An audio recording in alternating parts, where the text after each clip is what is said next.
சாய்ராம். நம் அன்பான சீரடி சாய்பாபா, நம் அன்பான பகவான் ஸ்ரீ சத்ய சாய்பாபா அவர்களை வணங்கி அவர்களின் ஆசீர்வாதத்தை நாம் அனைவரும் பெறுவோம். பகவான் ஸ்ரீ சத்ய சாய்பாபா அவர்கள் கூறும் சிறிய கதை.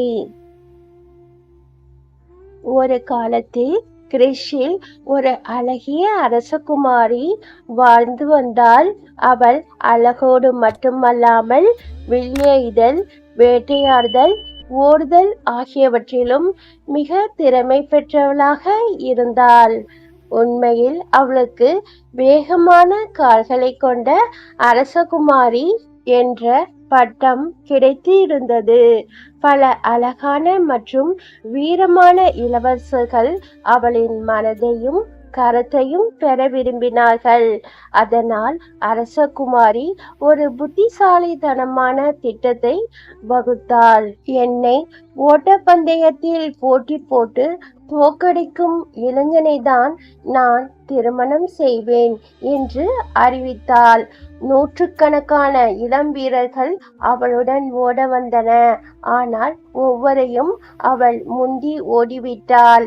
இறுதியாக ஒரு இளம் வீரன் அவளை தோற்கடிக்க உறுதியுடன் முனைந்தான்.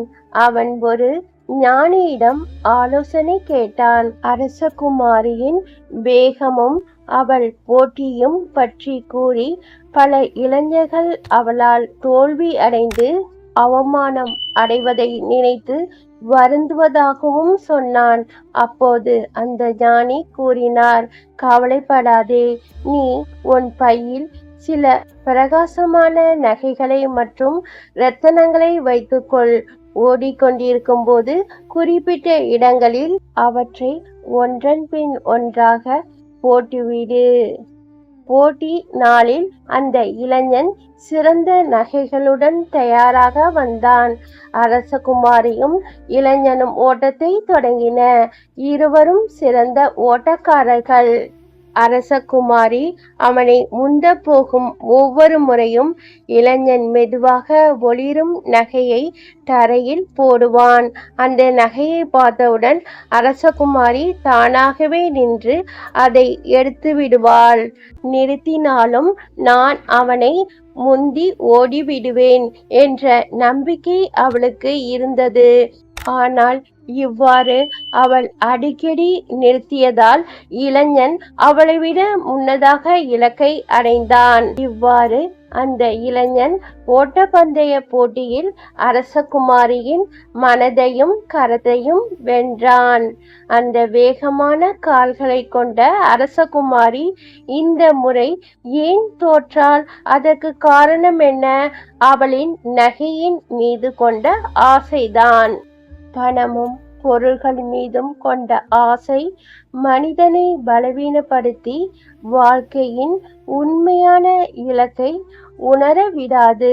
நம் வாழ்க்கையில் வெற்றி பெற வேண்டுமென்றால் ஆசையை விட்டுவிட்டு தேவையான தியாகங்களை செய்ய நாம் தயாராக இருக்க வேண்டும். அந்த இளைஞன் செய்தது போல பகவான் ஸ்ரீ சத்ய சாய்பாபா அவர்கள் கூறிய கதையை இந்த பதிவில் நாம் பார்த்தோம். இந்த பதிவை பார்க்கும் அனைவருக்கும் நன்றி, வணக்கம். ஜெய் சாய்ராம். அல்லாஹ் மாலிக்.